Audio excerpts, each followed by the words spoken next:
Olá, muito boa noite! Sejam todos bem-vindos ao ProPaz Enem Digital aqui na TV Cultura. Essa aqui é uma ferramenta a mais para você que deseja entrar em uma universidade no próximo ano.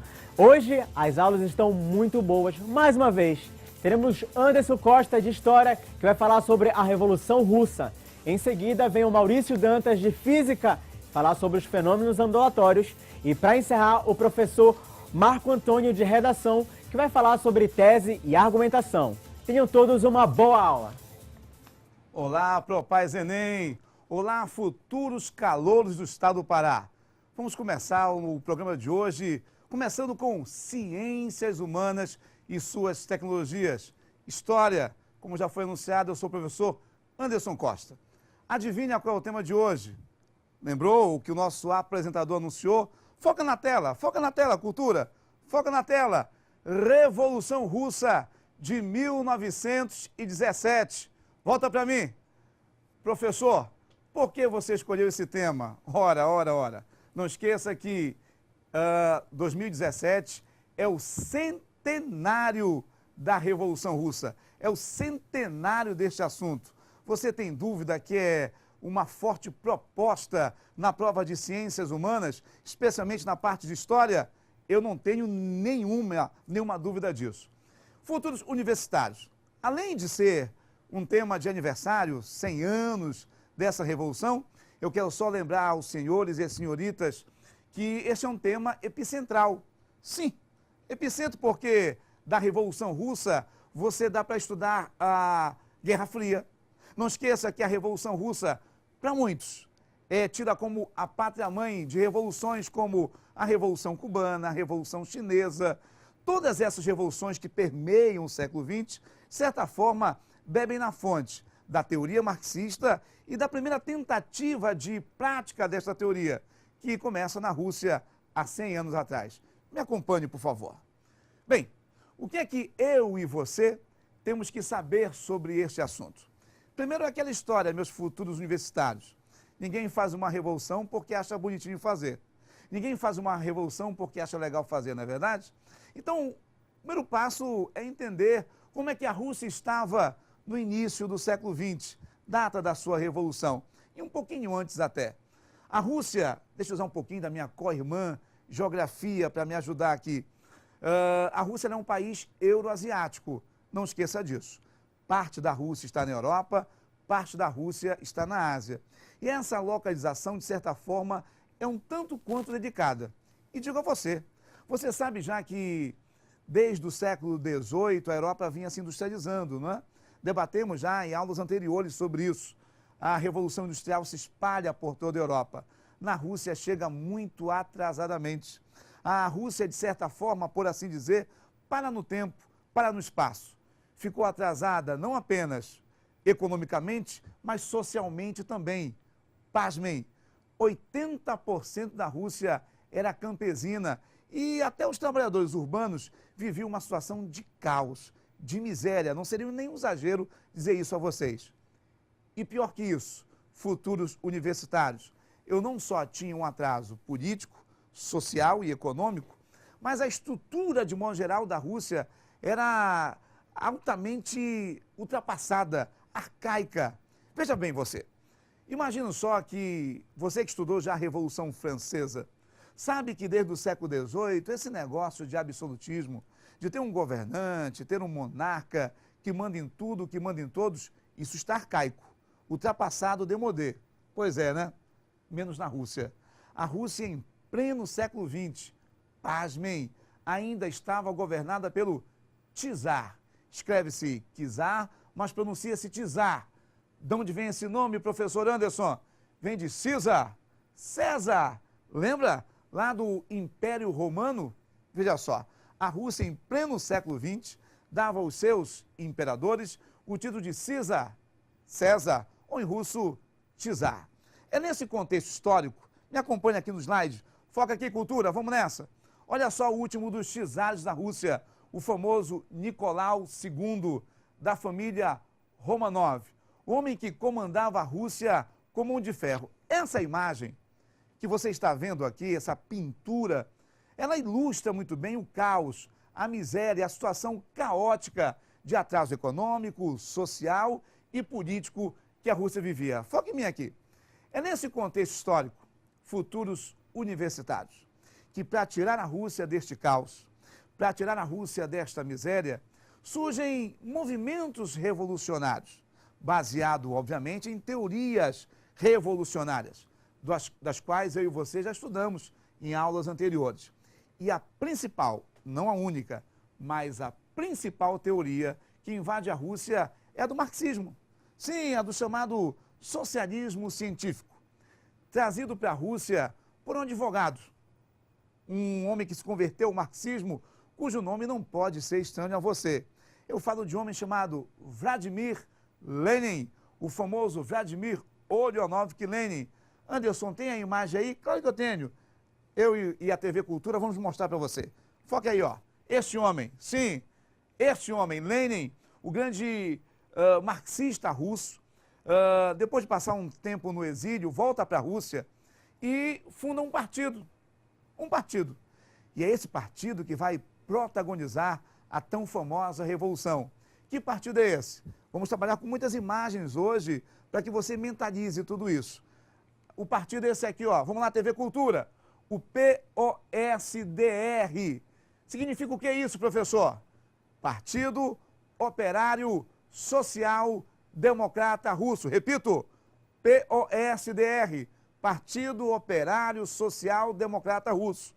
Que, em resumo da ópera, era um partido marxista, era um partido socialista.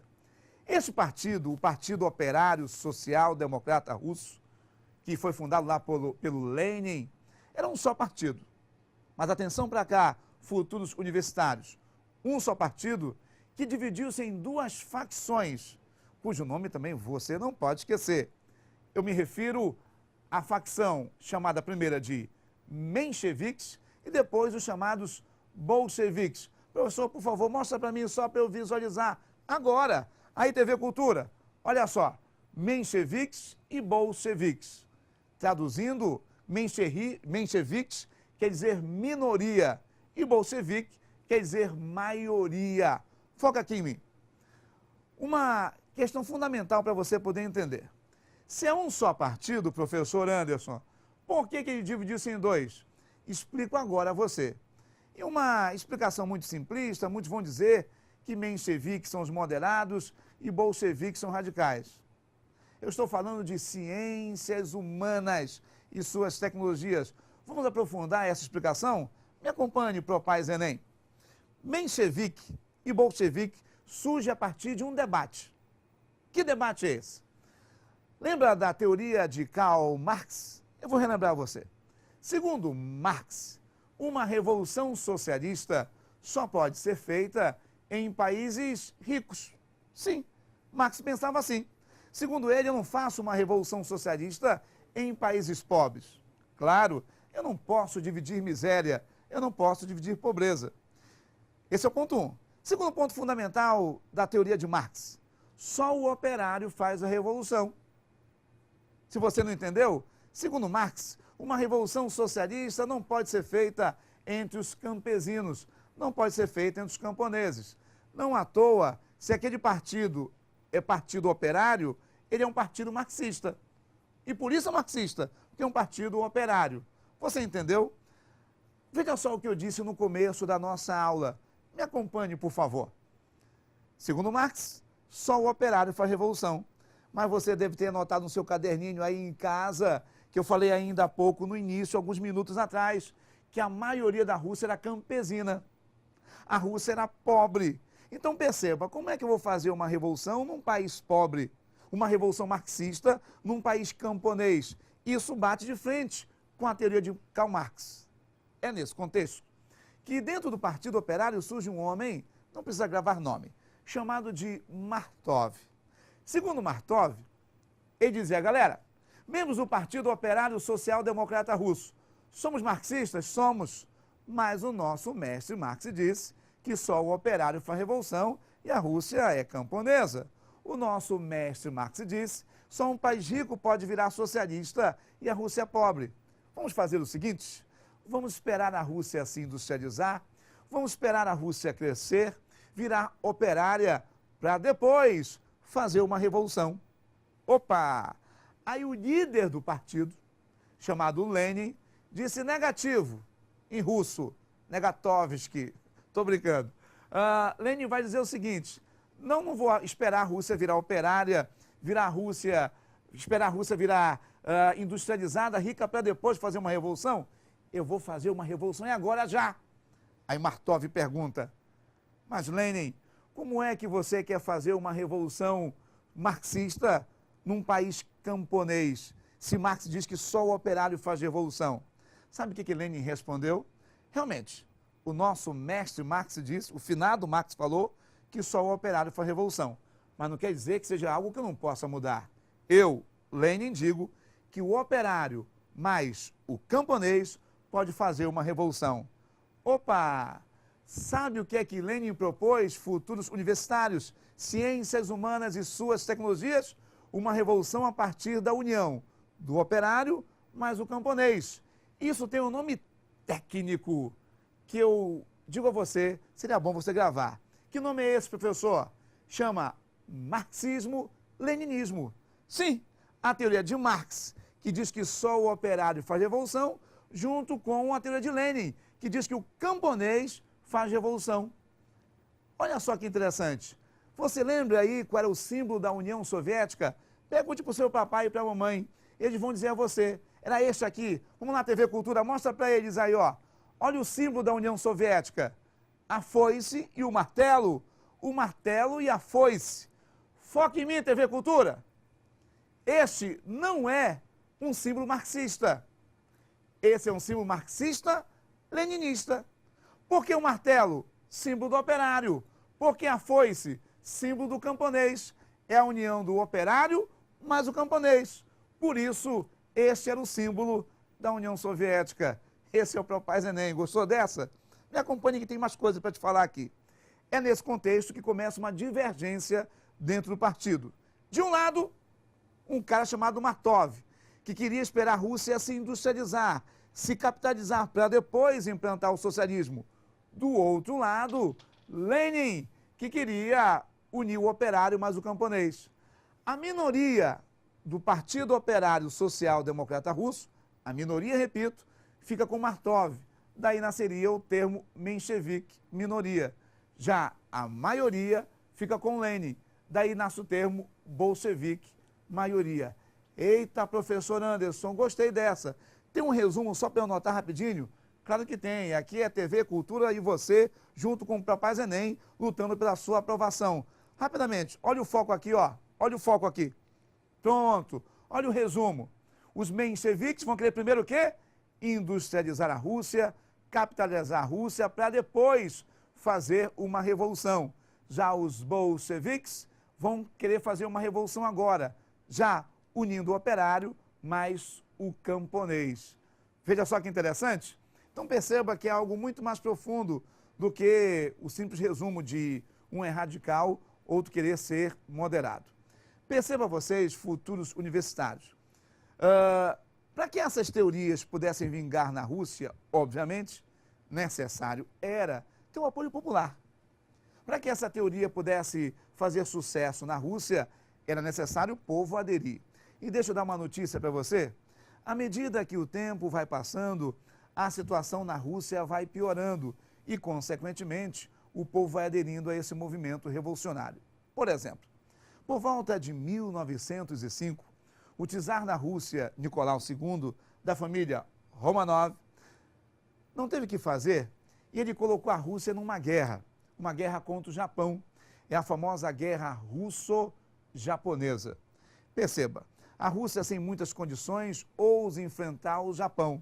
E é nesse contexto histórico que o Japão vira um super saiyajin, aumenta o seu Ki, pega as 7 esferas do dragão e destrói com a Rússia. Arrasou com a Rússia rapidamente. Agora imagina só, o povo na miséria, passando fome. O czar mete a Rússia numa guerra e perde. Está aí a receita para uma revolução, que iria acontecer aí em 1905. Mas, quando o czar percebeu que a situação estava à beira do caos para ele, ele deu uma de arrependido, por assim dizer, meio que se desculpando as massas, acabou ganhando mais uma chance.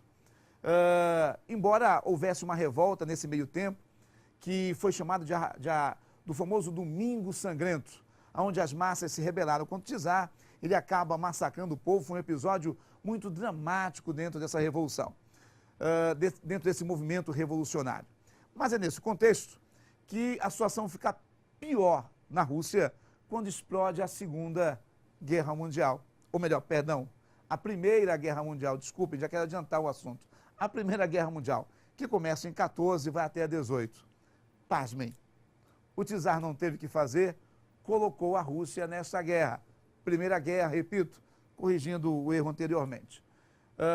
Só tem um problema, a Rússia não tinha condições nenhuma de entrar nessa guerra.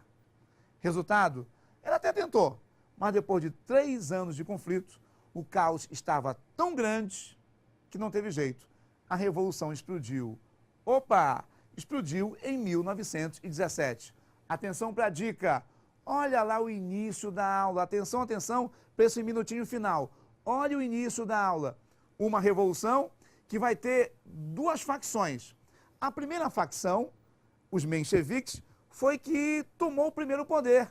Por isso, a primeira fase da revolução dar-se-á em fevereiro de 1917. Dica para você, Enem, não foi uma revolução socialista. Já a segunda fase acontece em outubro. Esta sim foi uma revolução socialista, porque foi feita pelos bolcheviques. Uma revolução com 2 fases. Esse é o Propaz Enem.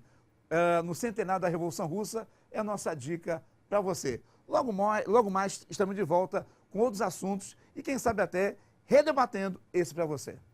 Até a próxima. Olá, e aí queridos futuros calouros do Propaz Enem? Vamos para a nossa segunda aula agora? Aula importante sobre habilidade número 1. Olha na tela o que a gente tem para você hoje. Veja só, nós temos aqui habilidade 1, reconhecer propriedades e ou características dos fenômenos ondulatórios. Muito importante, então, nessa aula, você saber que você terá que reconhecer as características e as propriedades dos fenômenos ondulatórios. E quais são os fenômenos ondulatórios? A gente pode falar sobre reflexão, a gente pode falar sobre refração, a gente pode falar sobre difração e também polarização, interferência e por aí vai. A gente vai escolher na aula de hoje alguns fenômenos ondulatórios para te repassar essas informações importantes, ok? Vamos lá então? Vamos começar agora com a reflexão. Muito bem, na reflexão você precisa reconhecer algumas características interessantes, mas antes que a gente te mostre exatamente essas características, essas propriedades, eu quero te apresentar só para você lembrar como é que a gente vai fazer aquela representação da propagação da onda. Olha na tela o que eu tenho para ti aqui, futuro calouro. Veja só, isso aqui é a representação da onda se propagando. O que a gente vê na cor vermelha são exatamente as frentes de onda. Importante, você tem aquela sua teoria lá com o professor, na sua escola, cotidianamente trabalhando, e ele já falou para você sobre frentes de onda e a distância entre as frentes de onda, ela representa, atento na tela, ela representa o comprimento de onda, isso é muito importante. Ainda na tela, você nota esta seta, vamos dizer assim, na cor cinza, mostrando para você exatamente para onde a onda vai, a grosso modo, para onde a onda vai, que tecnicamente a gente pode dizer que significa a direção e o sentido de propagação desta onda. Mas olha para mim aqui agora, futuro calouro, eu acabei de mostrar a você a representação que a gente vai dar aqui na nossa proposta para te apresentar agora sim a reflexão. Então vamos lá na reflexão. O que é importante você entender nesse fenômeno da reflexão, que é o primeiro que eu quero? A gente utiliza essa expressão da reflexão bate e volta. nós podemos então associar que a reflexão, você vai pegar lá uma bolinha de papel, só para a gente fazer uma analogia pequena. Pega uma bolinha de papel, joga na parede, esse bate e volta, ou seja, esse objeto, ele foi tentar trocar o meio no qual ele estava se movimentando, não conseguiu, e isso acontece com a onda também. De repente a onda, seja mecânica, eletromagnética, ela acaba encontrando uma superfície que separa dois meios, ela não consegue atravessar, ela bate e volta. E quando assim ocorrer, a reflexão está caracterizada. Só que eu quero te dizer mais do que isso, eu quero te passar as características e as propriedades que você tem que reconhecer. Olha o que eu tenho para te mostrar aqui, Propaz Enem, verifica na tela. Aqui a gente está mostrando para você, nesse primeiro caso, a onda que vai encontrar a superfície, ela é exatamente a onda incidente. E a onda que abandona a superfície, ela é a onda refletida. E agora, olha só o que a gente vai te mostrar. V1, lambda 1 e F1 são as características da onda incidente. V2, lambda 2 e F2 são as características da onda refletida. E o que é muito importante é você lembrar dessa particularidade da reflexão. É que a velocidade, o comprimento de onda e a frequência não vão alterar na hora da reflexão, quando você tem um anteparo em repouso. Essas grandezas todas terão as suas características, na verdade, essas grandezas todas terão seus valores mantidos. Eu te mostro isso aqui na tela. Olha lá, Propaz Enem. Então, a velocidade constante, eu tenho que o comprimento de onda é constante e a frequência é constante. Eu quero que você olhe para mim aqui. Quando você diz que a velocidade é constante, a frequência é constante, o comprimento de onda é constante, você está reconhecendo as características, você está reconhecendo as propriedades dos fenômenos ondulatórios. Você está exatamente trabalhando aquela habilidade, você está mostrando que desenvolveu esta habilidade. Então, essa reflexão, essas são as propriedades, as características que você tem que guardar a priori sobre a reflexão. Tem uma coisa fundamental para te mostrar aqui, isso é importante. Olha só, a tela, você tem na tela aqui um exame de ultrassom realizado em uma gestante. Aqui você tem exatamente a aplicação deste fenômeno ondulatório que a gente acabou de falar, que é o fenômeno da reflexão. Mas eu quero comentar contigo uma coisa. Veja só que nesse exame você tem um aparelho enviando ondas ultrassônicas. Essas ondas ultrassônicas vão atingir exatamente o corpo do feto. As ondas ultrassônicas vão ao corpo do feto e vão retornar. Reflexão é um bate e volta. E como é que essa imagem, entre aspas, essa imagem vai se formar do feto na tela? É justamente pelo fenômeno da reflexão, porque a onda ultrassônica bate e volta em cada ponto do corpo do feto. A onda ultrassônica bate na cabecinha do feto e volta. Por esse tempo de retorno é calculada essa distância. A onda ultrassônica vai lá, bate no pezinho do feto e volta. E pelo tempo de retorno é calculada mais essa distância. E em cada ponto da superfície do corpo dele, a onda ultrassônica vai e volta. E pelo tempo de retorno, essas distâncias são todas calculadas. E aí você vai ter a formação da imagem do feto. E como a gente está falando nesse vai e volta, você tem exatamente a reflexão que eu estou colocando para você num contexto muito importante. Agora, contextualizamos a reflexão, mas tem um outro fenômeno fundamental que você precisa saber, reconhecer as características, as propriedades, para que você possa chegar e dizer, olha, eu desenvolvi a habilidade número 1 com o Dantas, lá no Propaz Enem. Tá legal? Vamos então continuar aqui, vamos falar um pouquinho mais sobre os fenômenos ondulatórios. Eu tenho aqui na tela para te mostrar o fenômeno da refração agora.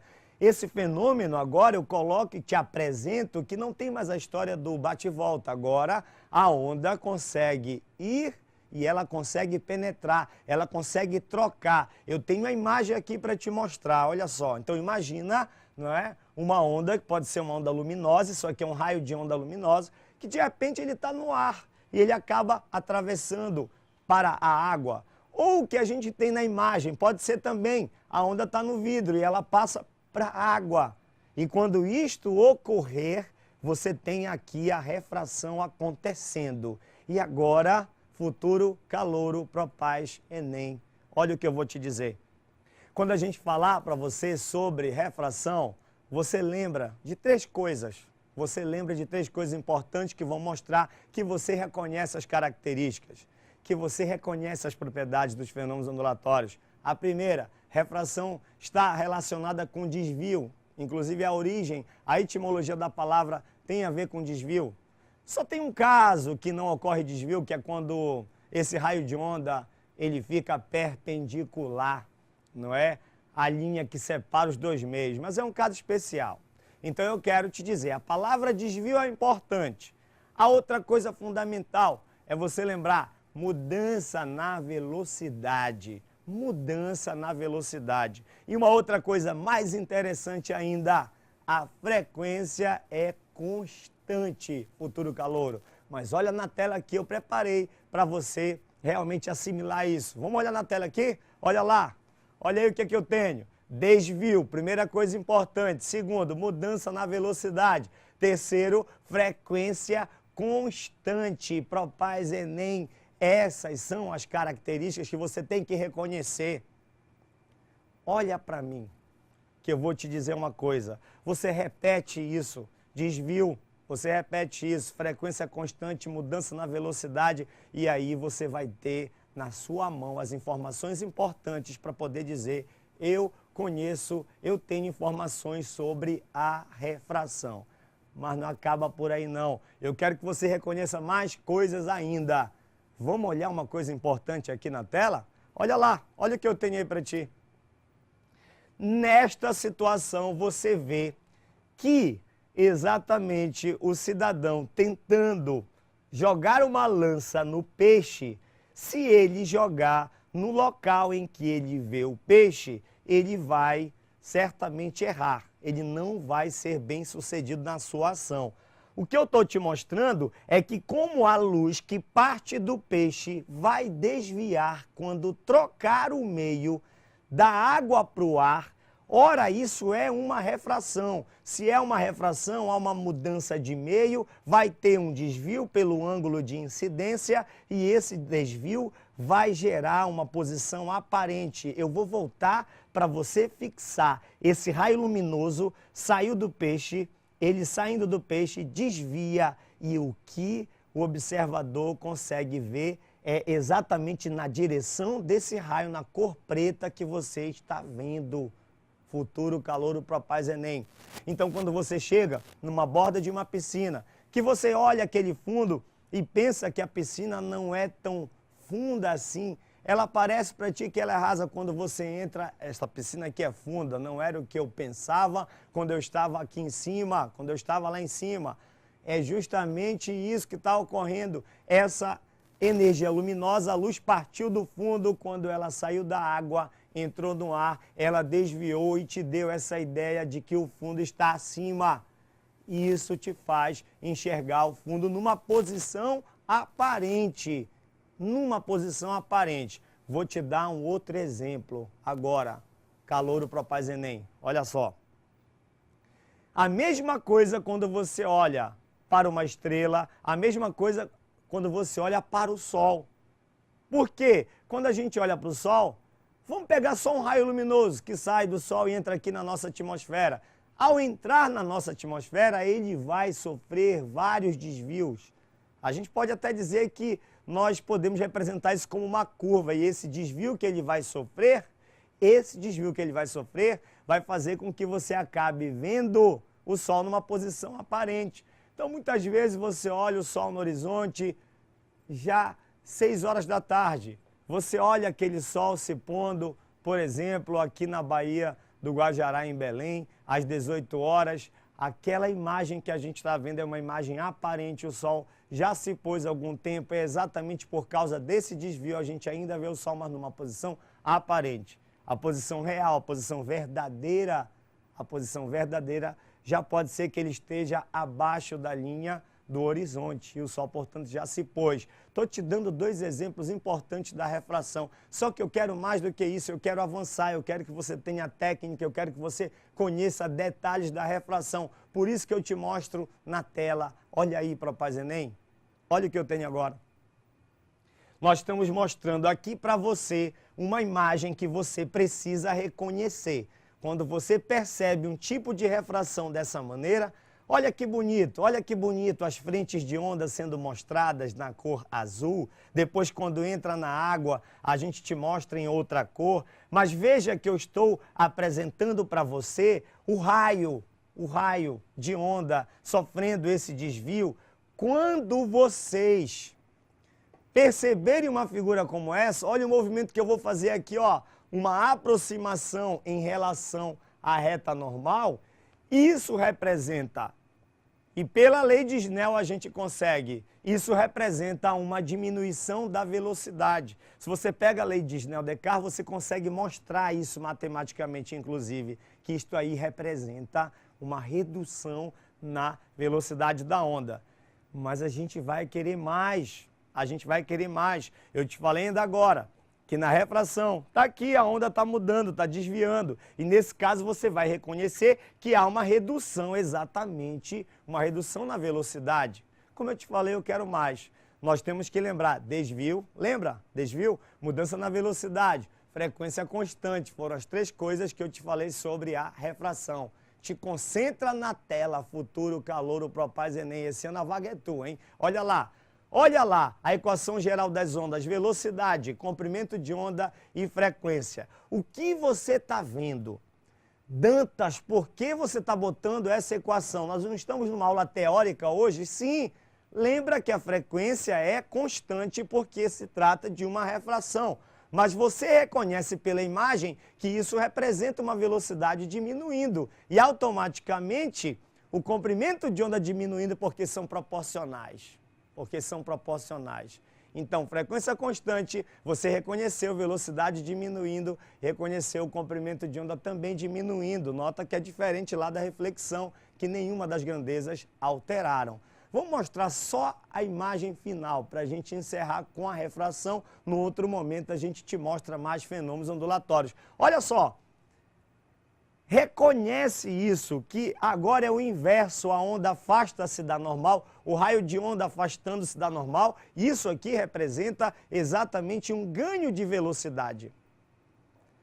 Como nós sabemos que é um ganho de velocidade, mas que a frequência é constante, olha na tela novamente a interpretação matemática nesses elementos da onda, nessas coisas que caracterizam a onda. Olha só, Propaz Enem, frequência constante, já que é refração. Lembra lá, desvio, mudança na velocidade, frequência constante. Mas você reconheceu pela imagem, pelo afastamento em relação ao normal, pela lei de Snell, que isso aí representa um aumento na velocidade. E se aumentou a velocidade, com certeza aumentou o comprimento de onda, futuro calor, o Propaz Enem.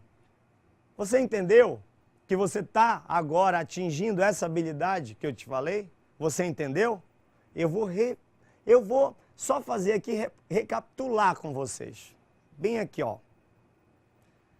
Atenção, você reconheceu o primeiro tipo de desvio. Neste caso, a velocidade diminuiu. Neste caso, o comprimento de onda diminuiu, mas a frequência ficou constante. Depois você reconheceu o segundo tipo de desvio.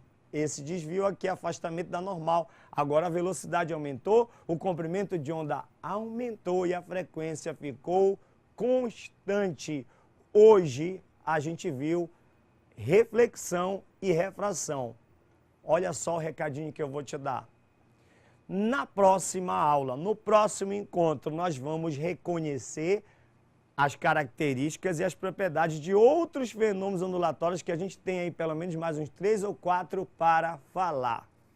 Esta é a habilidade número 1, a matriz do Enem, sendo trabalhada aqui no Propaz Enem com muita responsabilidade. Foi ótimo estar com vocês mais uma vez. Aguarde que o Dantas volta para mais um encontro de fenômenos ondulatórios. Muito obrigado a todos.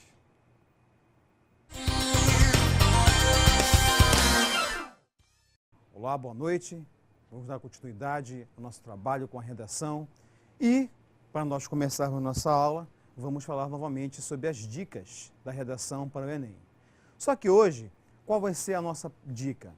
Nós falamos em aulas anteriores sobre o processo de construção do texto, elaboração da tese, né? A escolha dos argumentos. Hoje, especificamente, nós vamos falar sobre a questão de tese e argumentação. Como se faz uma tese, como se estrutura uma argumentação dentro da proposta de redação do Enem. Então, qual é o papo aí? Eu peguei aqui um tema de redação do ano passado, da segunda aplicação do Enem, que ocorreu em novembro, que tinha como tema Caminhos para combater o racismo no Brasil. Ok? Muito bem. Aí, para nós começarmos o processo de elaboração da tese, nós temos sempre que pensar o quê? Todo tema de redação do Enem, ele te dá um problema. Nós temos que pensar qual é esse problema. Para esse tema, o tema qual é? É o próprio racismo. A dica para elaborar uma boa situação de tese e boas argumentações, dessa vez vai ser de ficar de olho aonde? Nós chamamos de temas transversais do Enem. O que são os temas transversais? São os temas que perpassam pelos temas tradicionais e que no qual, quando o aluno escolhe os temas transversais e consegue relacionar qual área de conhecimento ele pode usar na argumentação, facilita o processo da elaboração da tese, assim também como a questão dos argumentos.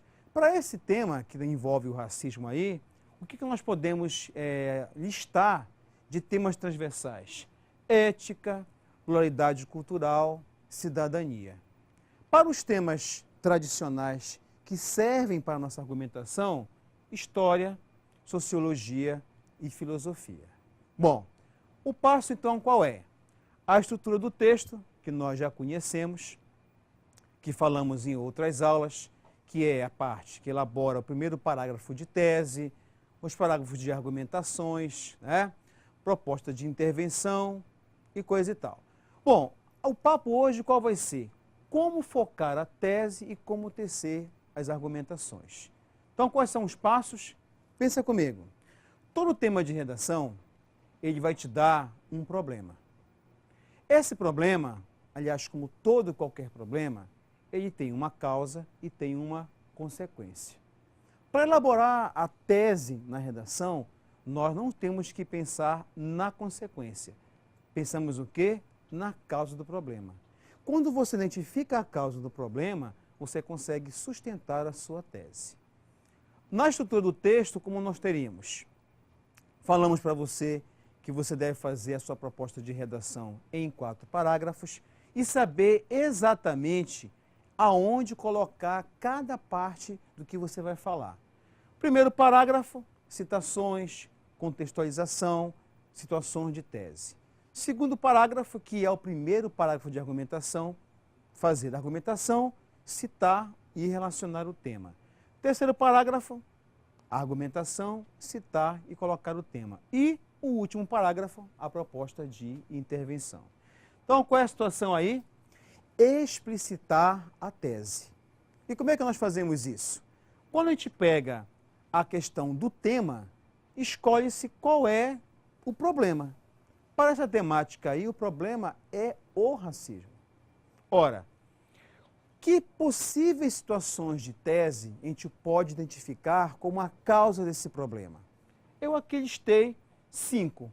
Primeira, imobilidade de classes sociais, indústria da moda, mentalidade social, preconceito velado, tanto na questão do humor, dizeres populares, e um fato social, que no caso aqui eu puxei o sociólogo Durkheim. Bom, mas para elaborar a tese, a gente não precisa ter uma listagem muito grande. Se são 2 parágrafos de argumento, qual é a situação? Escolher apenas 2 causas do problema. E aqui, olha aí, eu escolhi imobilidade de classes sociais e indústria da moda. E como é que nós fazemos isso? O primeiro parágrafo da redação exige que você explicite a tese. E como é que a gente faz isso? Em 7 linhas, você saber como vai colocar isso nesse contexto, nesse primeiro parágrafo. Então, qual é a dica? Você pega aí as suas primeiras 3 linhas, faz a citação, que é o nosso primeiro período do texto. Você pode escolher letras de música, um historiador, um filósofo, sociólogo, etc. Ou, se você não tem essa situação, contextualiza, usando o quê? Uma situação que envolve história, geografia e sociologia. Isso até a linha 3, que identifica-se aí o primeiro período. Segundo período, o que você precisa fazer? Relacionar o que você falou anteriormente no primeiro período e relacionar ao tema. Não é que você vai ter que escrever o tema da redação, mas relacionar ao tema. E no último período, colocar um conectivo. Geralmente a gente sugere uma conjunção adversativa, porém, entretanto, todavia, contudo, né? Desta forma, você inicia explicitando a sua tese, escolhendo as 2 situações de tese que nós colocamos anteriormente. Aí, professor, como é que a gente pode fazer na prática toda essa estrutura?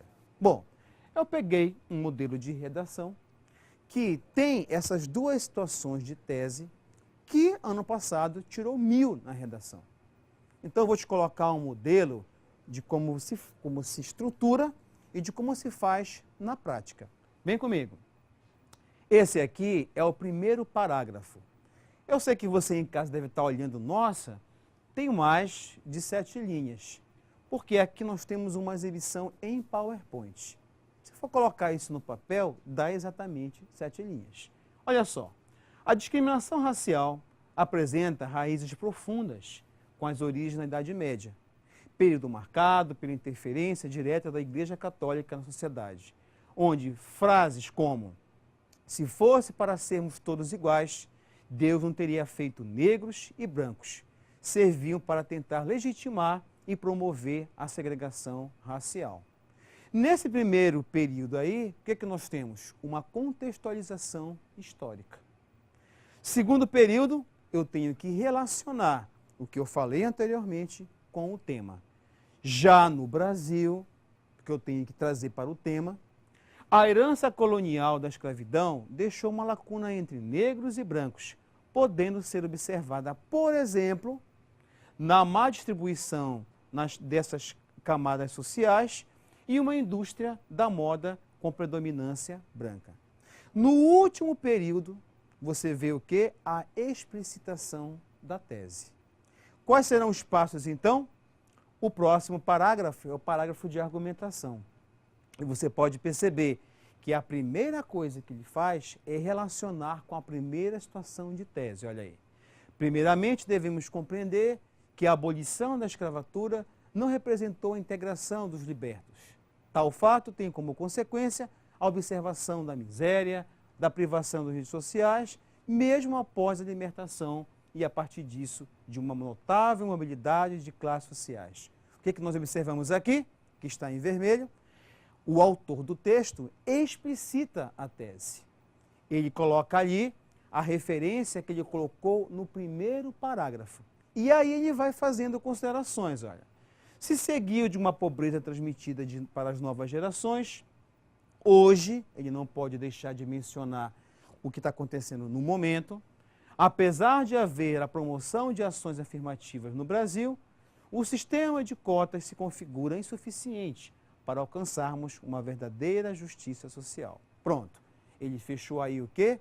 O seu primeiro parágrafo, e nesse primeiro parágrafo ele faz a referência com a primeira situação de tese que ele colocou lá na introdução e fecha aí o seu primeiro parágrafo de argumentação. Tá bom por aí? Não. Ele continua, olha. Paralelamente, a comunidade negra se vê refém da indústria da moda. O que é que ele faz? Ele faz uma citação, fazendo a referência à sua segunda situação de tese que ele colocou lá na introdução. Ele argumenta, olha aí. Esta, ou seja, a indústria da moda, impõe um padrão de beleza e que dissemina pela mídia Nesse sentido, as crianças são afetadas quando, por exemplo, nas lojas de brinquedo não encontram bonecas negras, e sim brancas, com cabelos loiros. Com isso, desde a infância, o indivíduo ganha a percepção da distinção racial e recebe ferramentas para uma formação racista. Então ele fecha o que aí? O seu segundo parágrafo de argumentação, fazendo referência ao que ele citou lá na introdução, pegando aí a indústria da moda. Qual é o próximo passo, então? Fechar o texto. Aqui tem que estar claro a proposta de intervenção e escolher os agentes. Eu falei em aulas anteriores que nós temos o Estado, temos a mídia, temos a sociedade como agentes na proposta de intervenção. Vamos ver aqui o que o jovem, né, fez como proposta de intervenção. De olho no texto. Portanto, já dá aí um conectivo de conclusão. Medidas são necessárias para resolver o problema. Ele vai ter que dizer, assim, Immanuel Kant já alertava a sociedade. O homem é aquilo que a educação faz dele. Logo, se faz necessário que o MEC, olha aí, ele já aponta um agente, que no caso é o Estado, através do Ministério da Educação, promova palestras nas escolas com alunos e pais, estimulando o reconhecimento da diversidade e igualdade racial. Então, ele já associa aí também o quê? O Estado através das escolas, no caso aí das secretarias de educação. E ele continua. Por outro lado, o governo pode melhorar os programas de ações afirmativas, aumentando o número de cotas de acordo com o percentual de negros na região. Pode haver também uma iniciativa privada das indústrias de brinquedo. Olha aí, ele já menciona uma outra ação. Com o lançamento de uma linha de bonecas negras, seria uma inovação que traria bons resultados sociais e lucrativos. Desta forma, andaremos a passos largos em direção ao fim do racismo no Brasil. E o que é que nós vemos aí?